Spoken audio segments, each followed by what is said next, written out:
বন্ধুরা, আজকে আমার হাত দেখার যে আসল ব্যাপারটা সেইটা তোমাদের সামনে তুলে ধরব। একটু সময় সাপেক্ষ, কারণ মূলত আমি একজন নিউরোলজিস্ট। আমি সংখ্যাতত্ত্বের উপরেই বেশি বিশ্লেষণ করি। আজকে সেই সংখ্যাতত্ত্বের উপরে আমার এই বিশ্লেষণটা হবে। তো এই জন্য আজকে একটু ধৈর্য ধরে তোমরা বিষয়টা দেখো।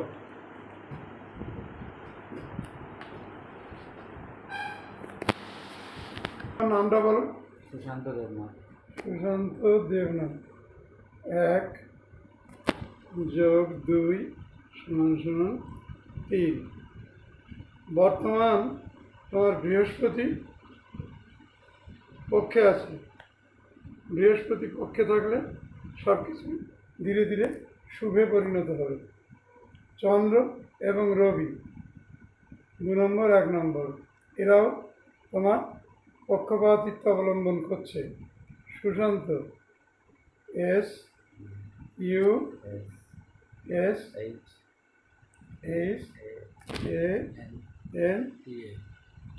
SUSHANTA, দেবনাথ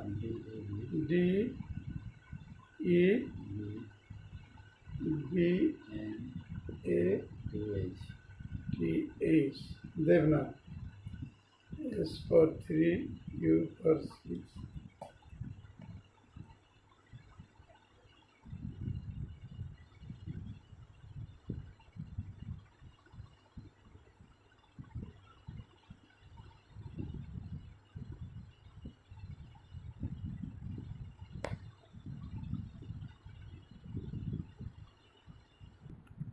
আমার ছক মোটামুটি হয়ে গেল। এবার তোমার নাম্বার হচ্ছে 1+8, মৌলিক সংখ্যা। তো সমান 9। 9 মানে মঙ্গলের প্রাধান্য। 8 শনি। এই 8 নম্বর তোমার জীবনের প্রথম ভাগ। সারা জীবন তোমাকে বহুভাবে বিদেশ যাত্রা করতে হবে, কিন্তু জীবনের প্রথম ভাগে তোমার বিদেশ যাত্রায় বিশেষ সুফল লক্ষ্য করা যাচ্ছে না। কিন্তু জীবনের দ্বিতীয় পর্যায়ে দ্বিতীয় ভাগ, এখন দ্বিতীয় ভাগ আর প্রথম ভাগটা কী হলো?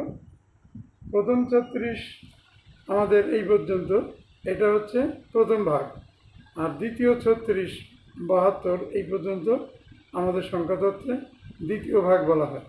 সুতরাং এই দ্বিতীয় ভাগে তোমার বিদেশ ভ্রমণে প্রভূত উন্নতি সাধন লক্ষ্য করা যাচ্ছে।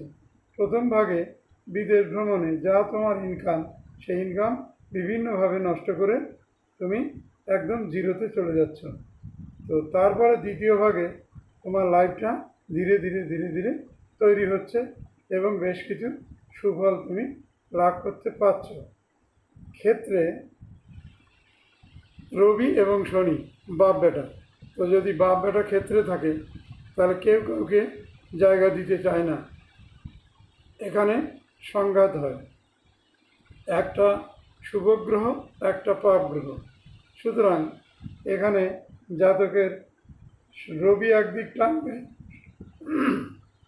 শুভের দিকে, শনি একদিকে টানবে অশুভের দিকে।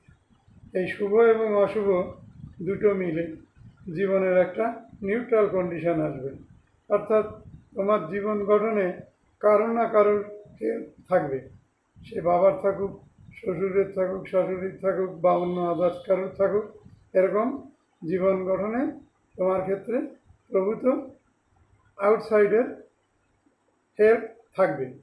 এইটা তোমার ক্ষেত্রে প্রযোজ্য রবি এবং শনি ক্ষেত্রস্থিত থাকার ফলে। লগ্নে বৃহস্পতি, কিন্তু বৃহস্পতির পিঠের উপরে অর্থাৎ বৃহস্পতির উপরে দৃষ্টি দিয়েছে রাহু। এখন রাহু যতই দৃষ্টি দিক, বৃহস্পতি আমাদের সবথেকে বড় গ্রহ। রবির পরের গ্রহ হচ্ছে বৃহস্পতি। তো আনুমানিক 22-24টা পৃথিবীর থেকেও বড়। সুতরাং এই বৃহস্পতি বৃহত্তম পজিশন দখল করার দরুন রাহু এখানে ক্রিয়াশীল হবে না। তবে কৌণিকভাবে রাহু এবং শনি সম্মেলনে তোমার জীবনের প্রথম ভাগ বিভিন্ন দিকে বিভিন্ন জায়গায় ঘুরে বেড়াতে হবে। তো ছোটোবেলা বা মানে বাল্য অবস্থা যেটাকে বলা হয়, এখানে ঘুরতে ঘুরতে কোনো একটা জায়গায় বারবার স্থান পরিবর্তন শনি করে, তো তার সাথে রাহু ইন্ধনদাতা। সুতরাং এইভাবে তোমার বিভিন্নভাবে ঘুরে তোমাকে এক জায়গায় উপস্থিত হতে হবে। তো তাতেও তোমার রেহাই বা নিষ্কৃতি নেই। বিভিন্ন জায়গায় কখনো বাড়ি, কখনো এ বাড়ি সে বাড়ি, কখনো স্থান পরিবর্তন, এগুলো তোমার লাইফে পরিপূর্ণভাবে টেনে নিয়ে আসবে শনি এবং রাহু। তো শনি ভ্রমণ করায়। দ্বিতীয় শুক্র প্রাথমিক দিক দিয়ে দেখা যাচ্ছে অর্থনৈতিক প্রাবল্য, কিন্তু ধীরে ধীরে অর্থনৈতিক চাপ কমে যাচ্ছে। এর ফলে কি হচ্ছে, তোমার প্রবল চাপ থাকা সত্ত্বেও কিছুটা আগেই বলেছি, কিছুটা সাইডের হেল্প থাকার দরুন, সেই সাইডের হেল্প কি বৃহস্পতি, এই সাইডের হেল্প থাকার দরুন এই বৃহস্পতি এবং শুক্র দুটো গুরু। তোমার লাইফে সবথেকে আশ্চর্য ব্যাপার হচ্ছে যে ঊর্ধ্বস্থানে তিনটে গুরুর ক্রিয়া আছে, বৃহস্পতি, বুধ এবং শুক্র। শুক্র দৈত্য গুরু, বৃহস্পতি এবং বুধ এরা হচ্ছে দেবগুরু।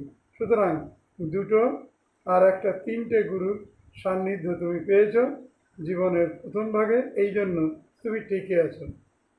কারণ তোমার যা পরিস্থিতি, তাতে প্রথম 36-এর মধ্যে তোমার একটা বিপদ এবং 54-63-র মধ্যে দ্বিতীয় বিপদ, কিন্তু কোনো বিপদই তোমাকে ধরতে পারবে না, সেটা অল্পের উপর দিয়ে সেরে যাবে।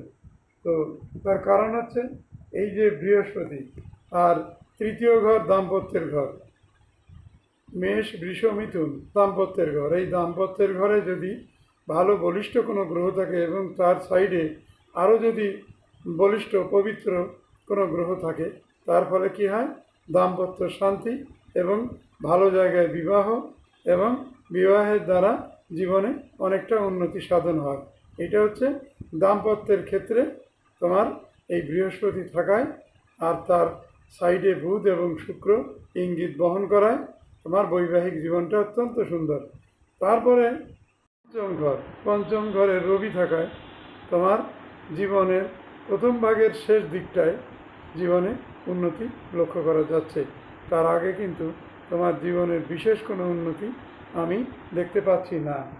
এবং বুধ দুই জায়গায় রবিকে আটকে রাখার ফলে কী হচ্ছে, তোমার চঞ্চলতা, অস্থিরতা বৃদ্ধি পাচ্ছে। এই অস্থিরতার কারণে মাঝে মাঝে তোমার মানসিক ঝঞ্ঝাট, অশান্তি নিজেই ভোগ করতে হবে। সপ্তম ঘরে রাহু কি করে, সপ্তম ঘরে রাহু অর্থদণ্ড ঘটায়। কোনো না কোনোভাবে বিপুল পরিমাণে অর্থ এই দণ্ড তোমার রাহু ঘটিয়ে চলেছে। তো অনুমান করতে গেলে দেখা যায় যে তুমি এই পর্যন্ত কম করে 20 থেকে 30 লক্ষ টাকা নষ্ট করেছো। তো এই টাকা এই সপ্তম ঘরে স্থিত রাহু এবং শনি দুইজনে পরামর্শ করে তোমার কাছ থেকে এই টাকাগুলো ধ্বংস করে ফেলেছে। অষ্টমে রবি, অষ্টম ঘর হচ্ছে মৃত্যুর ঘর। এই অষ্টম ঘরে রবি, এই রবি তোমাকে দীর্ঘায়ু প্রদান করবে, কিন্তু মাথায় রাখতে হবে যে কখনো ভুল সিদ্ধান্ত যদি তুমি নাও, অর্থাৎ নবমে রাহু, এটা তোমাকে কোনো ভুল সিদ্ধান্ত নিয়ে জীবনটাকে নষ্ট করে দিতে পারে, অর্থাৎ আত্মহত্যার দিকে ঝুঁকায় এই নবম ঘরে রাহু। দশম ঘরে একটা কথা মাথায় রাখতে হবে কি, যে সবসময় রাহু রবিকে গ্রাস করে, রবি এবং চন্দ্রকে গ্রাস করে। তাই রাহুর আশেপাশে চন্দ্র এবং রবি থাকা বাঞ্ছনীয় নয়। সেই রাহুর পাশে সপ্তমে রবি এবং অষ্টম ঘরে রাহু। অষ্টম ঘর হচ্ছে ব্যাধির ঘর। তো আর অষ্টম ঘর হচ্ছে মৃত্যুর ঘর, নবম ঘর ব্যাধির ঘর। তো এই ব্যাধি এবং মৃত্যু দুই ঘরে রবি এখানে দুর্বল করে ফেলেছে। তথাপিও রবি সব গ্রহের ঠাকুরদাদা, সেই জন্য রবি এখানে রাহুর চাপ, এখানেও রাহুর চাপ। তথাপিও এই রবি তোমার আয়ুটাকে রক্ষা করার জন্য বৃহস্পতি এবং শুক্রের কাছে সাহায্য চাইবে। কৌণিক বিচারে বৃহস্পতি রবিকে হেল্প করবে, সেই জন্য রাহুর চাপ তোমার ক্ষেত্রে অনেকটা কমে যাবে, অর্থাৎ মরতে তুমি বেঁচে যাবে। মরণ তোমার নিকটে আসলেও তুমি তার থেকে রক্ষা পাবে। এবার দশম ঘরে বুধ বাণিজ্য এবং বিদেশে অর্থ উপার্জন করায়। দশম ঘরে বুধ, একাদশে চন্দ্র ধনদাতা এবং দ্বাদশে বুধ, এরা বিজনেস, বাইরের থেকে অর্থ উপার্জন, এই সমস্ত কিছু নির্দেশ করে। এটা তোমার ছক সম্বন্ধে আমার একটা আইডিয়া তোমাকে দেওয়া হলো। এবার হাতটা বের করো। তোমার হাতে কোন কোন গ্রহ অশুভ? অশুভ গ্রহ শুক্র। শুক্র গ্রহ তোমার ক্ষেত্রে ভীষণ অশুভ এবং রাহু অশুভ ফলদাতা। এখানেও রাহুর ইঙ্গিত পাচ্ছি আমি, ছকে অশুভ। কেতু ভয়ঙ্কর রকমের অশুভ।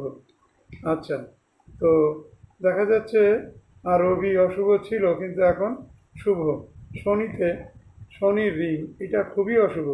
শনির রিং জাতকের ক্ষেত্রে সমস্ত কাজে বিঘ্ন সৃষ্টি করে, সুতরাং অশুভ শনি। তাহলে রাহু, কেতু, শনি। তো খনার বচনে আছে, রাহু কেতু শনি মিলে গাছে দড়ি বন্ধন গলে, যদি রাখে ত্রিদশনাথ, অর্থাৎ বৃহস্পতি বা রবি যদি রক্ষা করে, তো যদি রাখে ত্রিদশনাথ, তথাপি সে খায় নিতুর ভাত। হসপিটাল অথবা জেলের ভাত খেতে হয়। তো তাতে যদি কুজোর হয়, অর্থাৎ মঙ্গল যদি বকরি হয়, অবশ্যই সে খোড়া হয়। তো এখানে দেখা যাচ্ছে যে মঙ্গল তোমার ক্ষেত্রে মানে প্রভাবযুক্ত, অর্থাৎ বলিষ্ঠ। এই বলিষ্ঠতার কারণে তোমার খোড়া হওয়ার সম্ভাবনাটা একদম নেই বললেই চলে। তো সেখানে কি হচ্ছে, আত্মহত্যার টেন্ডেন্সি বারবার তোমাকে এনে দেবে। হুঁশিয়ার, সাবধান। একটা কথা মাথায় রাখবে, মঙ্গলের জাতক যারা, তারা কিন্তু আত্মহত্যা করে না, কিন্তু তোমার ক্ষেত্রে শনি, রাহু এবং কেতুর সম্মেলন ঘটায় একটা সন্দেহ রয়ে যাচ্ছে। তো সেই জন্য এই গ্রহের কুপ্রভাব থেকে নিজেকে যতটা সেরে সামলিয়ে নিতে পারো, ততটাই তোমার ক্ষেত্রে মঙ্গল বলে আমি মনে করি। তোমার অশুভ শুক্র, এই শুক্র অশুভ থাকলে কি হয়, নানান রকমের অশুভ বন্ধু শত্রু হয়ে দাঁড়ায়। এরা বিভিন্নভাবে তোমার ক্ষতি সাধনের চেষ্টা করে। রাহু অশুভ হলে শুভ কাজে বিঘ্ন সৃষ্টি হয়, ভালো কাজ করা যায় না এবং নানান রকমের রাহু কর্তৃক চাপ আসে। এবং কেতু অশুভ হলে কি হয়, ব্যাংক ব্যালেন্স নষ্ট হয়, তোমার সোনা দানা, জমি, ভূসম্পত্তি নষ্ট হয়। এইভাবে কেতু তোমাকে বিভিন্নভাবে বিব্রত করে রাখবে। প্রিয় ব্যক্তি যারা, তারা ধীরে ধীরে নিজের কাছের থেকে সরে যায়। আর শনি গ্রহরাজ এই অশুভ হলে তোমার কোনো কর্মেই ঠিকমতো উন্নতি আনতে দেয় না। এই জন্য তোমার শুভ গ্রহ, শুভ রত্ন হচ্ছে, শনির জন্য ধারণ করতে হবে নীলা, কেতুর জন্য ধারণ করতে হবে ক্যাটসাই, রাহুর জন্য ধারণ করতে হবে গোমেদ এবং শুক্রের জন্য মুক্তা। যদিও ডায়মন্ড নেওয়া তোমার পক্ষে সম্ভব না, তাই মুক্তা পাথর তোমার বলা উচিত। এবং যদি এই মুক্তায় কাজ না হয়, তাহলে তোমাকে এর সাথে একটা জারকন, হোয়াইট জারকন পরে নিতে হবে। তো আমি সেটা এখানে লিখলাম না। এই পর্যন্ত তোমার হাতের বক্তব্য। আশা করি এটা তোমার ক্ষেত্রে মিলেছে, কারণ চিত্রগুপ্তের খাতার মতো আমার এই কলম কখনো ভুল আজ পর্যন্ত বলেনি, কেউ প্রমাণ করতে পারেনি, আর বাকি কদিনও প্রমাণ করতে পারবে না। That's enough. তোমরা বন্ধুরা যারা ভিডিওটা দেখছো, তারা লাইক করো, কমেন্ট করো, তাহলে আমার ইনফ্লুয়েন্সটা বাড়বে। এরকম নিত্য নতুন আমি বহু কিছু তোমাদের দিতে পারবো, দেখাতে পারবো, আশ্চর্য ধরনের বক্তব্য আমি রাখতে পারবো। যদি এই হাতটা সঠিক আমার বক্তব্য না হতো, তাহলে আমার সামনে যে বসে আছে সেই ব্যক্তি প্রতিবাদ করত। অতএব যেহেতু প্রতিবাদও করেনি, মৌন সম্মতির লক্ষণ, তো সেই মৌনতা প্রমাণ করছে যে হ্যাঁ, তার ক্ষেত্রে সমস্ত কিছুই সঠিক। সুতরাং তোমরা আরও কিছু যদি জানতে চাও, তাহলে বিস্তারিত জানার জন্য তোমরা সাবস্ক্রাইব করো, লাইক করো, কমেন্ট করো।